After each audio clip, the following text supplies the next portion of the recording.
Talking about motivation, I think. There we go. Motivation, chapter 8. This is next week. You have a week off. Well, next week is midterms, and there's no midterm in this class. I want you guys to know that. No midterm in this class, but we'll take a week off, and then it's spring break. So, in essence, you have 2 weeks off. Um, so, good luck in midterms. I hope you do well. My grading for you will be all the quizzes up to this point, and your discussions. So that's where your grade will come from. So let's go ahead and get started with the chapter. Self-enhancement is the motivation to view oneself positively. Research reveals that people apparently have a strong need to view themselves in a positive light. Self-esteem is the positivity of your overall evaluation of yourself. In a study done in Canada in 1999, Heine and colleagues, and you may recognize this name because it's the author of your text, Heine and colleagues found that 93% of European Canadians had self-esteem scores that were above the midpoint of the scale. Self-serving biases or tendencies for people to exaggerate how good they think they really are. And of course, this is a picture of self-serving bias. If you focus on the parts of your body that look good, then you may potentially see all of your body as looking good, rather than being realistic about what your body actually looks like. A downward social comparison is when we compare ourselves to someone who is worse off than us. We are seeking to form a favorable comparison that casts our own performance in a positive light. When a setback occurs, the individual can focus on and perhaps exaggerate how good they are at something unrelated to their setback, compensating for the pain of failure. They can self-enhance by recruiting other kinds of positive thoughts. Sure, maybe I flunked that math test, but I'm a really good writer. Uh, yes, I got a C in Navajo, but I aced all of Bradway's classes. Discounting is reducing the perceived importance of the domain in which an individual performed badly. People might attribute the cause of their actions to something outside themselves, and this is known as external attribution. External attribution, in contrast to an internal attribution, where they see the cause as within themselves. So rather than go, I'm stupid because I got a D on my physiological psychology midterm, instead of seeing myself as stupid, I will assume that it was Bradway's fault because he's such a tough grader. Some people dissipate their personal failures by basking in the reflected glory of a successful group they identify with. And this is one of the reasons why so many people identify with sports teams. If the sports team is successful, then it makes them feel good, no matter what happens to them. Research seems to show that European Americans, even at a young age, tend to maintain fairly high self-enhancing motivations.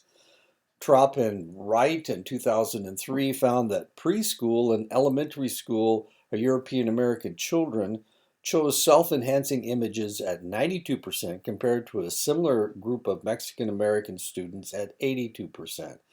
Remember, Heine saw self-enhancement at 93% in Canada. When Freiberg and Marcus in 2003 looked at a group of elementary school Native Americans, they found that less than half made positive statements about themselves. The authors saw these results as consistent with the understanding that Native Americans are less independent, and independence is related to self-enhancement.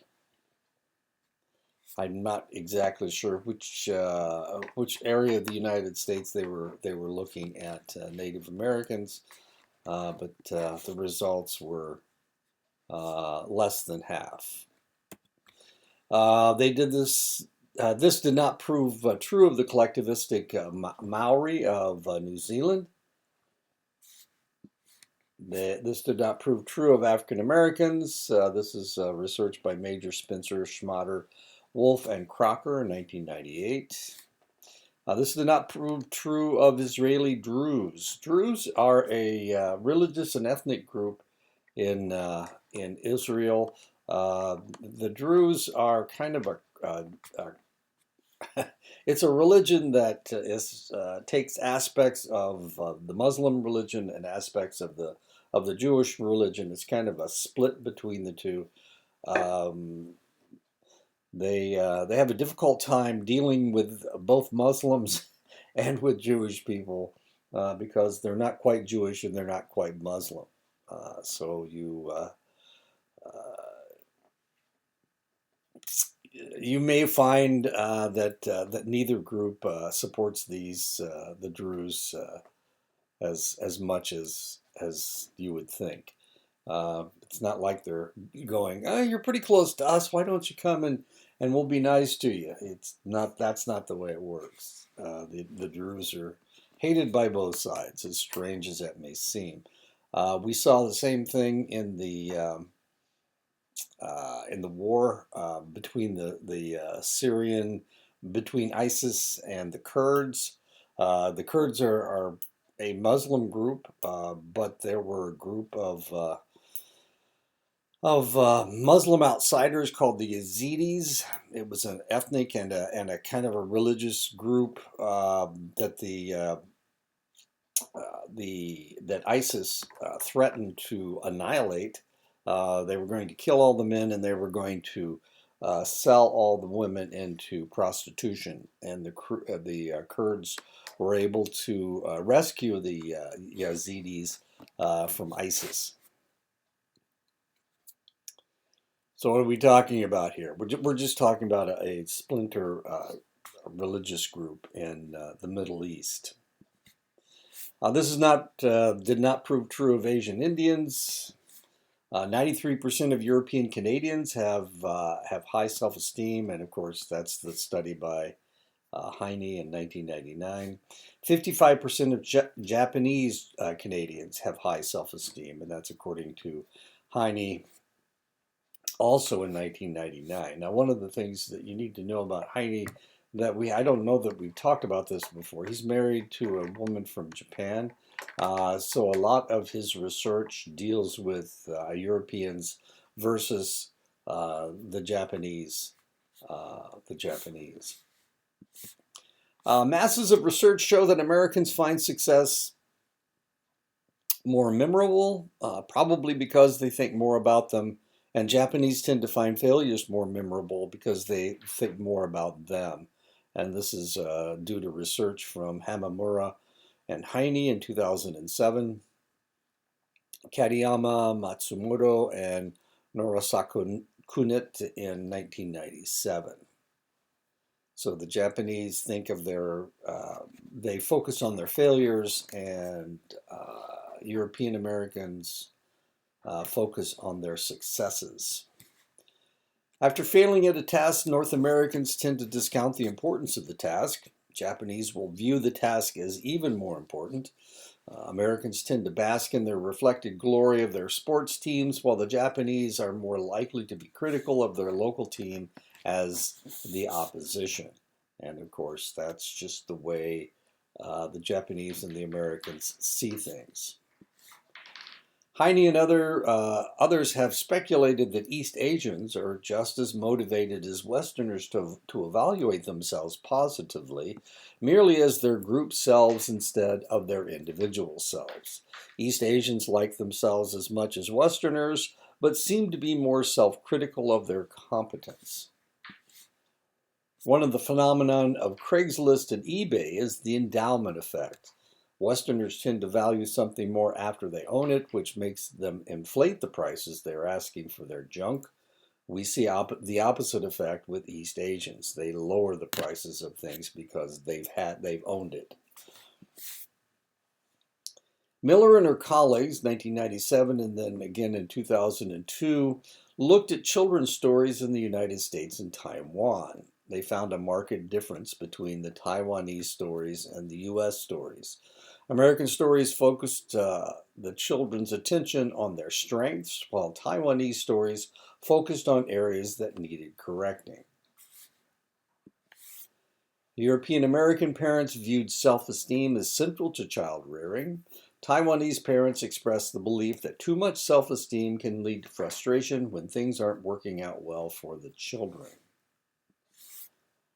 Research shows that the notion of individual selves didn't emerge in Western literature until the 12th century. At this point, the Christian concept of the Last Judgment changed from being an issue of salvation of collectives to the salvation of individual souls, as weird as that sounds. Now, what was happening at this time? In 1054, there was a Christian church. And in 1054, the Christian church split in half, and it's called the Great Schism. What happened was the churches in the eastern part of Europe, that was Greece and Turkey and Russia, that part split, and they became the Orthodox Church. And then the western part became the Roman Catholic Church. So the Great Schism happened in 1054. They were debating as to how all this stuff was going to work itself out. And then in the 12th century, of course, there was this new idea came to be that instead of the whole, everybody has to be saved. Each individual needed to work to be saved.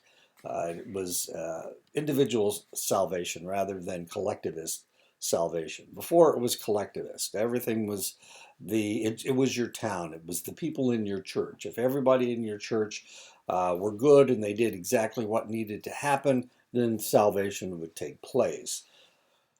After the in the 12th century, in the 1100s, that all changed. That all changed to individualistic salvation.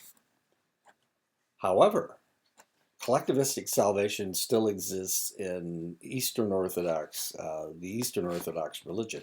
Eastern Orthodox religion still exists. As a matter of fact, Ukraine, Russia, the Greek Orthodox Church, there's a Serbian Orthodox Church. There's a Turkish Orthodox Church.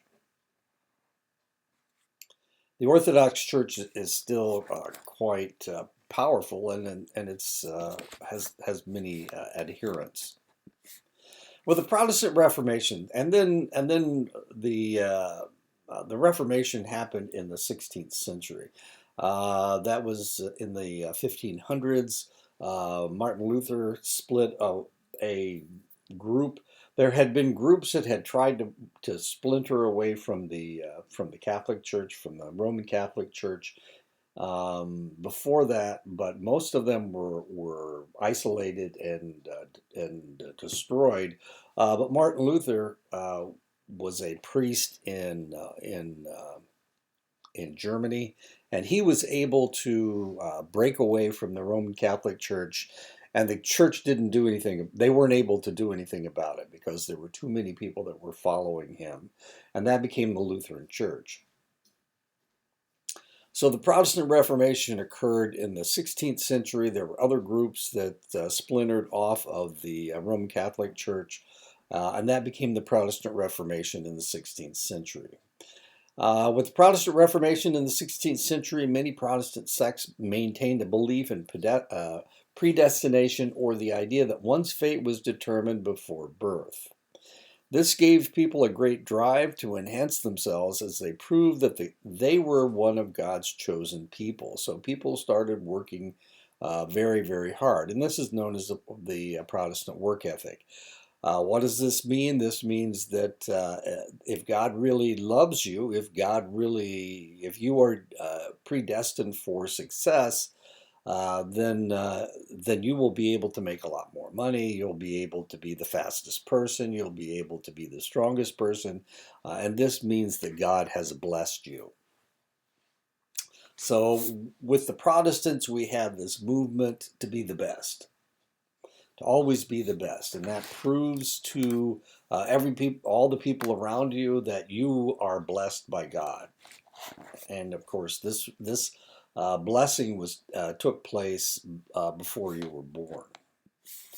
Face is a strong Eastern idea that barely registers among Westerners. Face has been defined as the amount of social value others give you if you live up to the standards associated with your position. The higher your social position, the greater the amount of face available to you. And this is known as face. If others grant you face, you'll enjoy all the perquisites that come with the enhanced status and power. One characteristic of face is that it's more easily lost than gained. The amount of face an individual has access to is determined by your position. Thus, increasing face can only be increased with promotion. So you should always strive to be better. This is something that's happening with me right now. I'm an associate professor. I've been teaching long enough and I have enough credentials to be a full professor, but I don't do it. That would be a promotion as far as I'm concerned. But I don't really need the money, so I have decided that I'm not going to seek a full professorship until I retire. And that way I won't cost the school all that extra money. Now, why am I giving up all this face? Why do I give up face? Why am I doing that? And the reason is, well, the reason has to do with money in this case. But if I needed the prestige, if I felt like I needed the prestige, then I would apply to be a full professor. Something I don't feel like I need. Not at this stage. And this may change in the future. While face is difficult to enhance, face is lost whenever individuals fail to live up to the standards of their roles. Face is always vulnerable, and because others determine a person's face, people must count on the goodwill of others to be able to maintain their face. Since face is so easily lost, one strategy is for people to adopt a cautious approach and try to ensure that they are not acting in a way that might lead others to reject them. This approach is known as prevention orientation, being defensive and cautious.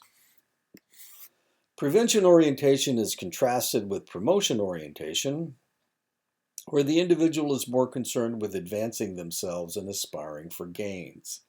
Prevention seeks to avoid bad things, while promotion seeks to secure good things.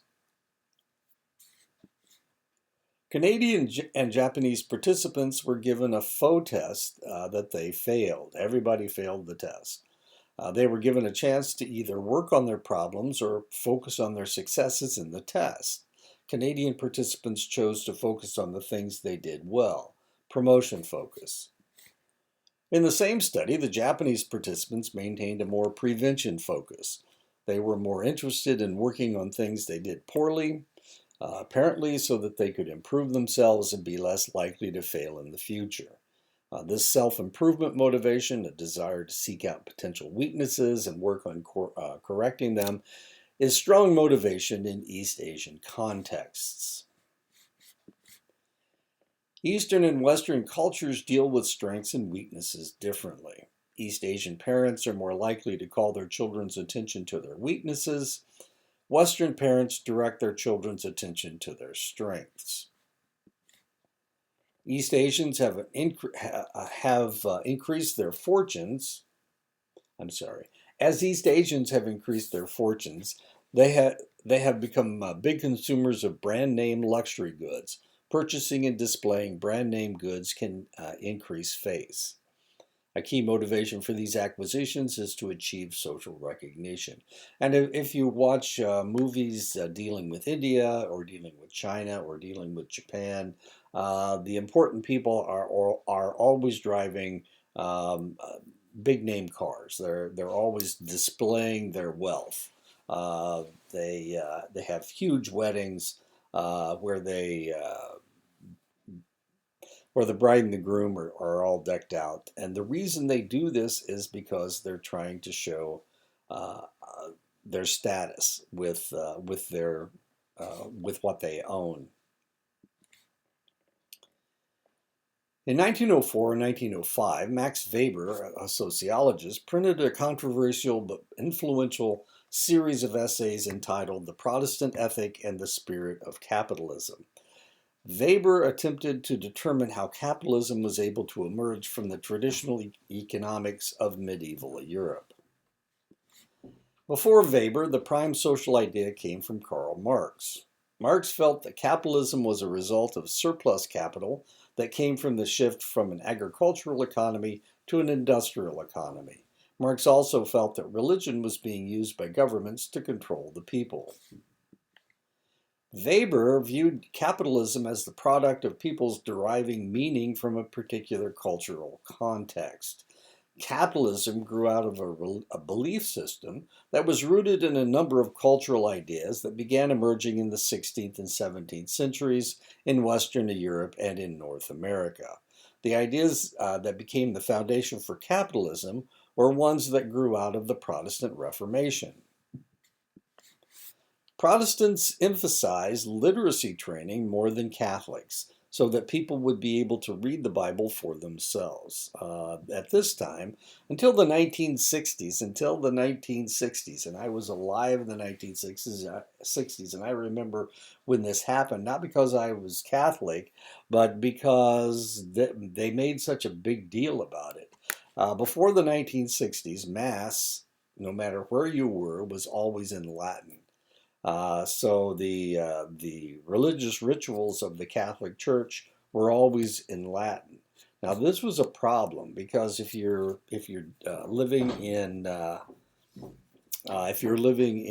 South America, if you're living in Portugal, if you're living any place where Spanish is spoken, then the Mass was not in your language.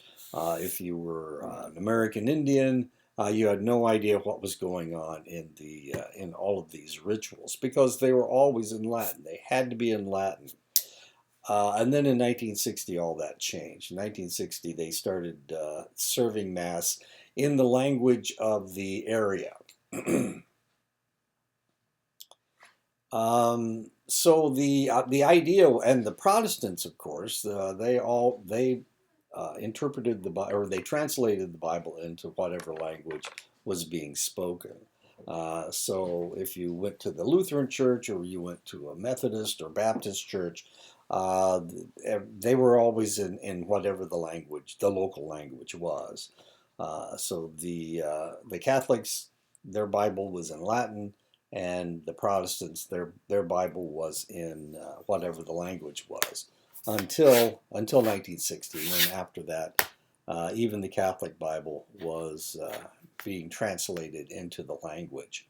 The individualized relation that formed between each person and God has been argued to be central to the blossoming of individualism that emerged during the Reformation and continues to influence much of Western society today.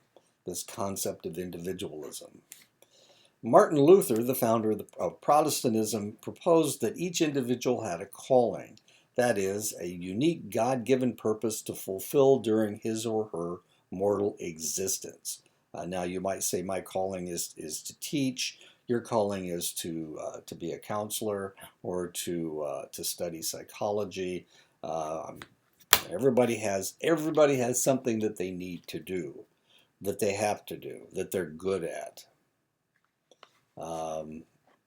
Michael Jordan's calling may have been basketball. That's the idea behind all of this. The idea was that we are all God's servants in the world, and that we all are each given a specific duty or job to take care of while we tend the planet. God gives each individual the unique skills and capabilities needed to fulfill their calling, and it is incumbent upon the individuals to discover their calling. The highest moral duty that individuals were believed to have was to serve God well by working hard at their calling. Luther was able to imbue daily labor with a spiritual significance that had traditionally been reserved for religious activities such as prayer and ritual. And one of the things you need to remember is that during this time, 16th, 17th, 18th century, the vast majority of people in the world were farmers. And so they worked, the idea was that the Protestant farmer worked very, very hard to make himself successful. Because Protestants came to view work as a spiritual task, they wished to avoid debasing it by holding a casual or unprofessional attitude. Protestants felt that people should take their work very seriously. So the difference between a Protestant worker and a Catholic worker would be that if their job was to unload a freight car, the Protestant worker would work harder because they were professional workers. They were told by God that this is what they needed to do. They needed to unload that freight car as rapidly as they possibly could and as cleanly as they possibly could. And of course, the Catholic worker would have a different mindset. It was believed that God would not reward those who were doomed to burn in hell, so any sign of material success was perceived as evidence that one was one of the elect. So if you were successful, that meant that God saw you as one of the elect people. Any accumulated wealth was to be reinvested to further one's efforts and to accumulate even more wealth and evidence of one's status among the elect. Modern capitalism, as Weber viewed it, was thus concerned with the accumulation of wealth for its own sake and not for the sake of the material pleasures that it brought. A recent analysis found that Protestants and people living in Protestant societies were generally considered the prospect of being unemployed as more of a blow to their well-being than non-Protestants living in non-Protestant societies do. And this is according to Van Hoom and Maesland in 2013. So if you're unemployed, oh, wait a minute, this means that God doesn't love me. Then I am one of the unelected. I'm a failure. But as far as the non-Protestants are concerned, being unemployed is not a bad thing. In the early 21st century, a study revealed that Protestant nations were far more industrialized than their Catholic counterparts, and religious differences accounted for much of that. And this is according to Cavalcante, Perante, and Zhao in 2007. So the more successful countries were the ones that were Protestant. A degree of individualism exists in Protestant countries compared to other countries. The six most individualistic countries in the world are largely Protestant, and whereas the least individualistic Western societies are largely Catholic. And what are we talking about? Well, we're talking about Latin America for one thing. Latin America is Catholic, is primarily Catholic. And North America, Canada and the United States are Protestant. Western Europe is primarily Protestant. And Eastern Europe is primarily Orthodox. So there you go. Countries dominated by various Asian religions also tend to score low in individualism. And these are the ones that we're talking about. Pronounced differences in embracing an intrinsic work ethic were observed between Western European Catholics and mainstream Protestants, as evident in a measure of work values. And this is according to a study by Georgi and Marsh in 1990. And this is there you go, God's giving this man a wrench so that he can go to work. Protestant work ethic. The Protestant ethic has been associated with negative attitudes toward laziness and being overweight. And this is according to Quinn and Crocker in 1999. McClelland in 1961 found that Protestant parents expected their children to become self-reliant at an earlier age compared with Catholic parents. McClelland in 1961 investigated the stories written by young boys and found that those written by German Protestants had more evidence of strong achievement motivations than those written by German Catholics. This is really kind of interesting because when we were in Germany, one of the things that you noticed, we were in West Germany, of course. We were in West Germany. We were in the western part of the West Germany. We were right on the French border. And we would drive through these small German villages. And one of the interesting things was that on one end of town there would be one church, and on the other end of town there would be a second church. There were always two churches, and each church, each kirch, was being financed by the government. The government financed the churches in town. Now, why were there two? Well, one was a Protestant church and the other one was a Catholic church. And depending on which had more people, that church would be the larger church. And it was usually the Protestant church. We were in West Central Germany. Southern Germany tends to be Catholic, and Northern Germany tends to be Protestant. The closer you get to the Scandinavian countries, the more Lutheran they are. And there would always be two churches, and this is exactly what we're seeing here. This is a Catholic church, and this is a Protestant church, and that's one of the reasons I put this in. So when they rebuilt all these cities after World War II, all these villages, one of the things they did was the government started so that there wouldn't be any fighting over Catholic and Protestant, Catholic and Lutheran in essence. They rebuilt both churches. They put a church in each town. Now the odd thing was that in some of these towns there were very few of one religion, and almost everybody was the other religion, and you could see that. The other thing they did is put a soccer field in every town. They built a municipal soccer field in every town, which was kind of fun. Anyway, okay, so that's just the way it worked in Germany after World War II. The government built churches. Ullman, Tannenbaum, and Barr in 2011 primed a group of Americans and a group of Canadians with salvation words or neutral words, and then gave them a task to do. The Americans who were primed with salvation words worked harder on the task than those who were primed with neutral words. The American results indicate that notions of hard work and salvation are implicitly linked for Americans. This pattern occurred regardless of whether or not the American participants were religious, providing some evidence for Weber's claim that ideas about predestination became secularized and thus part of the American cultural fabric.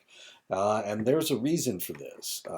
The Canadians have a more institutionalized education than in the United States. The United States, because we are made up of so many diverse people and the educational system was secularized, the educational system was neither Protestant nor Catholic, the movement in the United States was to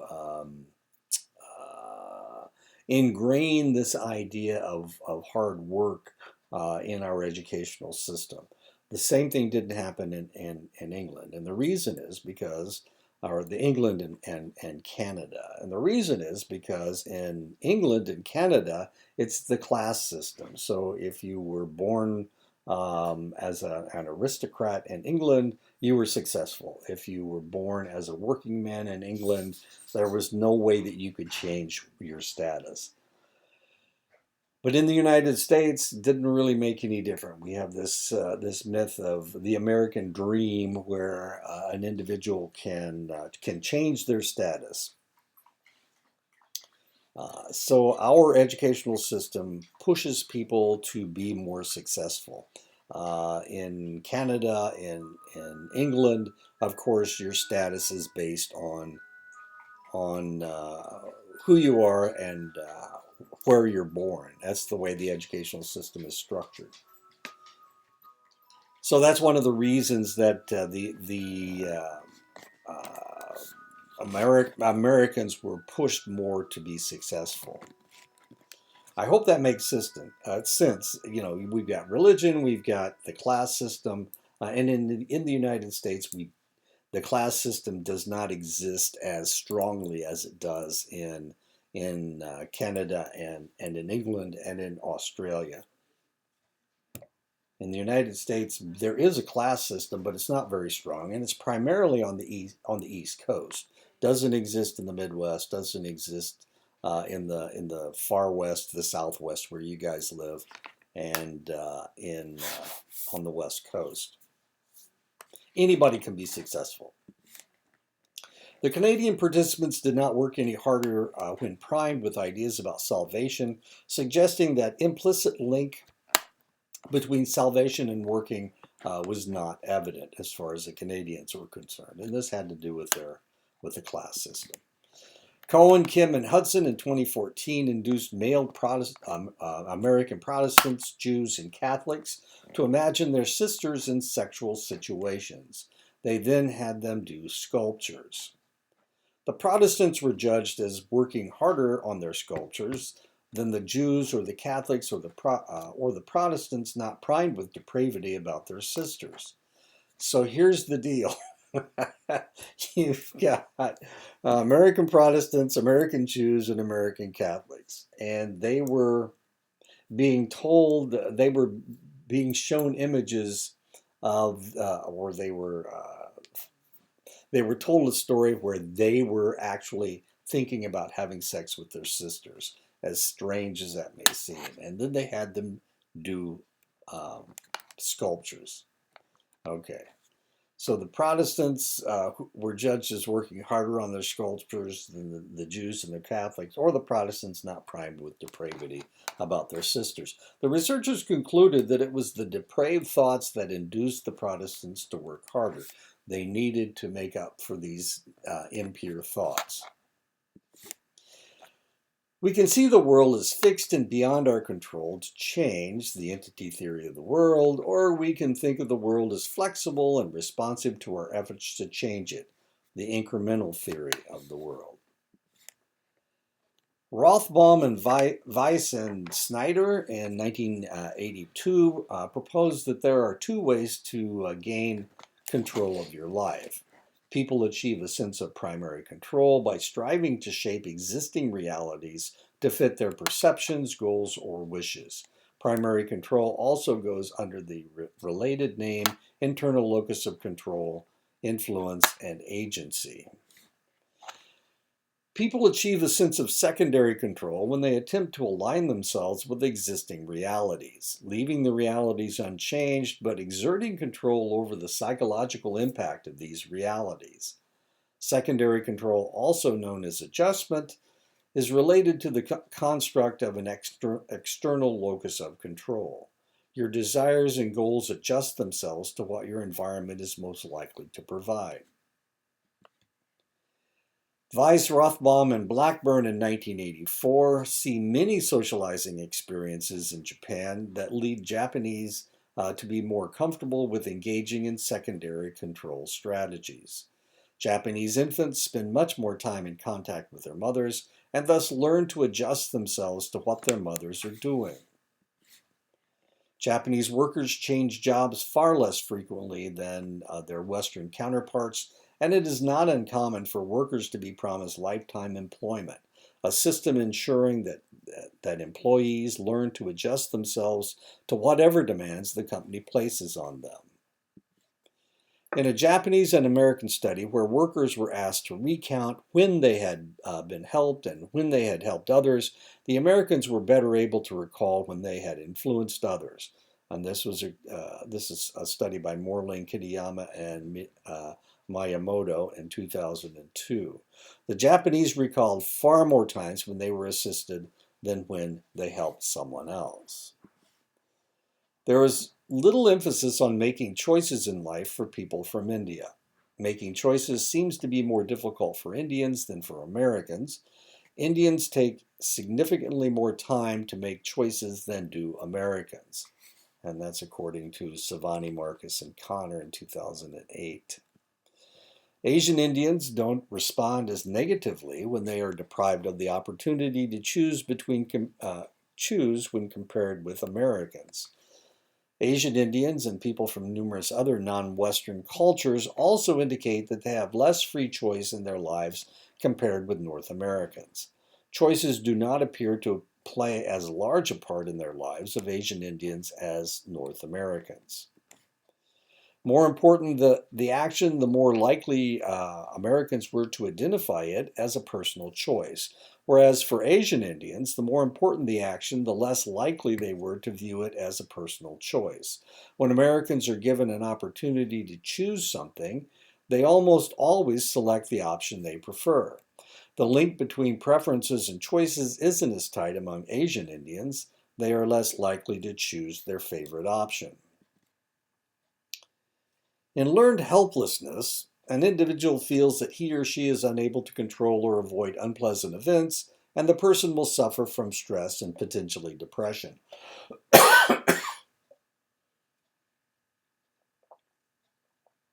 A study by Oettingen and Seligman in 1990 found that East Berliners showed more signs of learned helplessness than the people on the other side of the wall in West Berlin.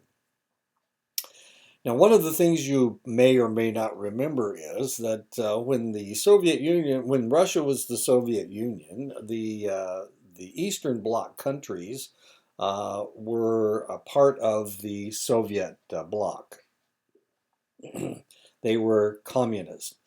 And Germany was split right down not quite down the middle. It was about like 2/3 and 1/3. West Germany was 2/3 of Germany, and East Germany was about a third of Germany.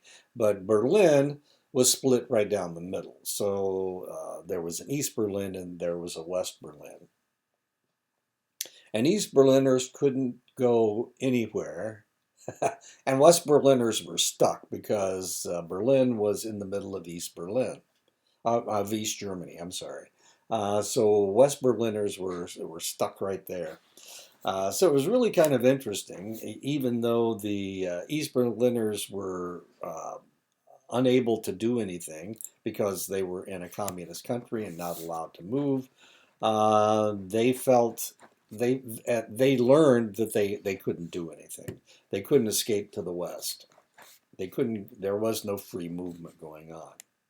West Berliner could, take a flight out of Berlin or catch the train and go to West Germany or go to Holland or whatever. But the East Berliners were stuck. Snibbe and Marcus in 2005 argued that upper middle class Americans are raised to favor choices and to express themselves through their choices. They learn to respond quite negatively when they believe that they do not have any choice in a situation. Working class Americans grow up learning that much of what people encounter in life is beyond their control, and that a good way to maintain one's independence is to emphasize one's integrity and resilience during tough times. And that's a working class individual.